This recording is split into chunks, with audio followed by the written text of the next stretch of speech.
श्री शिवाय नमस्तुभ्यम। हरे कृष्णा दोस्तों, स्वागत है आपका हमारे शिव छाया चैनल में। आप सभी को कार्तिक मास की बहुत बहुत शुभकामनाएं। कार्तिक मास में तुलसी जी की कथा सुनना बहुत ही फलदायी होता है। तो चलिए तुलसी जी की कथा सुनते हैं। एक छोटे से गांव में एक विधवा ब्राह्मणी अपने बेटे, बहू और अपनी बेटी के साथ रहती थी। उसकी बेटी का नाम गुणवती था। वह अपनी माँ और भाई की लाडली थी, लेकिन भाभी को ननद फूटी आँख नहीं सुहाती थी। गुणवती ने जब से होश संभाला तब से ही वह तुलसी जी की पूजा पाठ किया करती थी। रोज तुलसी जी को जल से सींचती, दिया बाती करती, भोग चढ़ाती और रोज तुलसी जी के पास बैठकर 5 तुलसी जी को मीठे मीठे भजन सुनाती और कहती, हे तुलसा माता, सोने के लोटे में जल दो, लड्डुअन का थाल दो। और उसके सामने सोने के लोटे में जल आ जाता और लड्डुअन का थाल आ जाता। इससे ले जाकर गुणवती अपनी माँ को दे देती। इससे उनके घर में कभी भी अन्न धन की कमी ना होती। इस तरह उनका समय बीतने लगा। इस तरह ननद पूरे पूरे दिन तुलसी जी की सेवा पूजा में लगी रहती और घर का एक भी काम नहीं करती थी। उसकी भाभी जल भून जाती थी, क्योंकि घर का सारा काम बहू को अकेले ही करना पड़ता था। तब एक दिन उसने अपने पति वो सास से कहा कि गुणवती से घर का भी काम काज करवाया करो, यही काम आएगा। नहीं तो ससुराल में जाने पर सब हमें ही ताना देंगे कि हमने इसे चूल्हा चौका का काम नहीं सिखाया। तो उसकी सास और उसका पति बोला, हमारी बहन तो तुलसी माता की प्यारी भक्त है, तुलसी माता ही सब करेगी, तुलसी माता ही इसका ध्यान रखेगी। इस तरह समय बीतने लगा। गुणवती जब विवाह योग्य हुई तब माँ ने अपने बेटे से कहा, बेटा, तेरी बहन ब्याह योग्य हो गई है, तू इसके लिए कोई अच्छा घर वर ढूंढ और हम इसका धूमधाम से विवाह कर सके। यह सुनते ही भाभी बोली कि मेरी तो एक ही लाडली ननद, इसके लिए तो मैं ही घर वर ढूंढूंगी। कौन सी मेरी 2-4 नंदे हैं, सारे नेक चार गीत बनिया नाच गाना तो मैं ही करूंगी। तो उसकी सास पति ने कहा, जैसे तुम्हें ठीक लगे। तब भाभी मन ही मन सोचने लगी, अब आया ऊंट पहाड़ के नीचे, अब मैं सारी कसर निकाल लूंगी। तब भाभी ने एक गरीब से गरीब लड़का अपनी ननद के लिए पसंद किया और वहां रिश्ता तय कर आई। भाई और माँ ने गुणवती का धूमधाम से विवाह किया। गुणवती जब विवाह होकर ससुराल में पहुंची तो उसने देखा कि ससुराल में कोई भी उसकी आव भगत करने वाला नहीं था। टूटा फूटा 2 कमरों का मकान था। कोई वहां मंगल गीत गाने के लिए महिलाएं नहीं थी। केवल एक विधवा सास और छोटी ननद थी। गुणवती ने शाम को सूखी और ठंडी बासी रोटी खाई और सो गई। रोज की तरह वह सुबह जल्दी उठी, नहाई धोई और अपने सास के पास गई और बोली कि सासू माँ, मेरे नित्य का नियम है कि मैं हर रोज सबसे पहले तुलसी जी की पूजा करती हूँ और उसके बाद ही मैं अन्य काम करती हूँ। तो माँ, हमारे घर में तुलसी जी का पौधा कहाँ है, मैं तुलसी जी की पूजा कर सकूं। तो सास बोली, बहू, हमारे घर में तो तुलसी जी का पौधा ही नहीं है।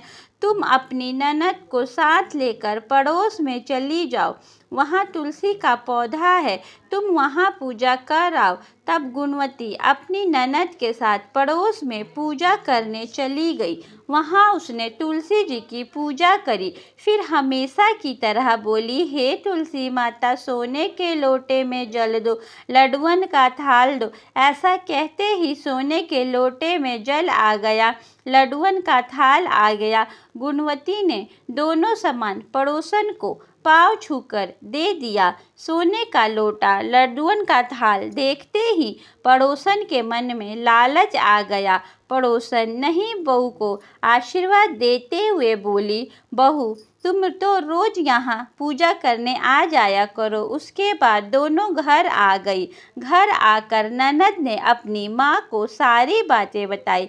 यह सुनते ही सास का गुस्सा तो मानो सातवें आसमान पर पहुँच गया और उसने कहा कि देखती हूँ कल से तेरी भाभी पड़ोस में पूजा करने कैसे जाती है।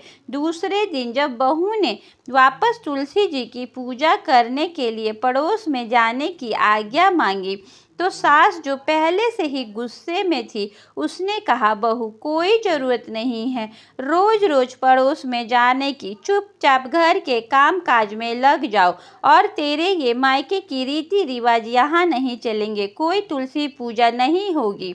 गुणवती अपनी सास से कुछ नहीं बोली। उसने घर का सारा काम काज किया, झाड़ू पोछा बर्तन भोजन सभी काम किया, लेकिन उसने भोजन नहीं किया क्योंकि उसका नित्य का नियम था कि वह तुलसी पूजा के बाद ही वह अन्न जल ग्रहण करती थी। लेकिन आज उसने तुलसी पूजा नहीं करी तो उसने अन्न जल भी नहीं खाया पिया और इस तरह 4 दिन निकल गए। तब एक रात को गुणवती के स्वप्न में तुलसी माता ने दर्शन देकर कहा कि बेटा आजकल ना तो तू मेरी पूजा करती है, ना ही जल से सींचती है, ना ही दिया बाती करती है, ना ही तू मुझे मीठे मीठे भजन सुनाती है।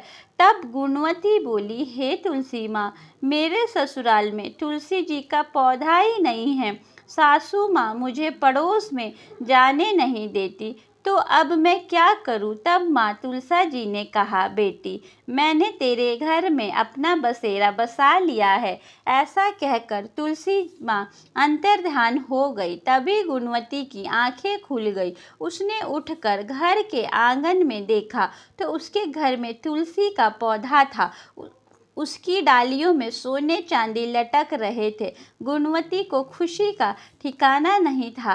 नहाई धोई उसके बाद उसने तुलसी जी की पूजा करी, तुलसी जी को जल से सींचा, दीपक जलाया और बोली, हे तुलसी माँ, सोने के लोटे में जल दो, लड्डुअन का थाल दो। तभी वहाँ दोनों चीज़ें आ गई। गुणवती ने जाकर अपनी सास को पाँव छूकर वह दोनों ही चीज़ें अपनी सास को दे दिया। सोने का लोटा और लड्डुअन का थाल देखकर सास और ननद बोली कि ये कहाँ से आए। तब गुणवती ने अपने स्वप्न वाली सारी बातें अपनी सास और ननद को बताया।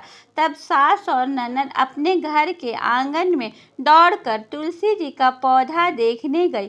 तब तुलसी के पौधे में सोने चांदी लटका देख सास और ननद को देखकर आश्चर्य हुआ और वो दोनों भी तुलसी जी की पूजा करने लगी और वो सभी बहुत ही धनवान बन गए। उधर भाभी ने सोचा अब गुणवती को जाकर देखना चाहिए कि वह कैसी हालत में है।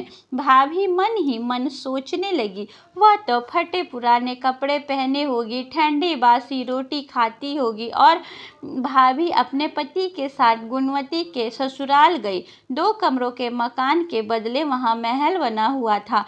ननद ने के ठाठ बात देखकर भाभी की आंखें फटी की फटी रह गई, लेकिन भाई अपनी बहन की खुशियां देखकर बहुत ही प्रसन्न था।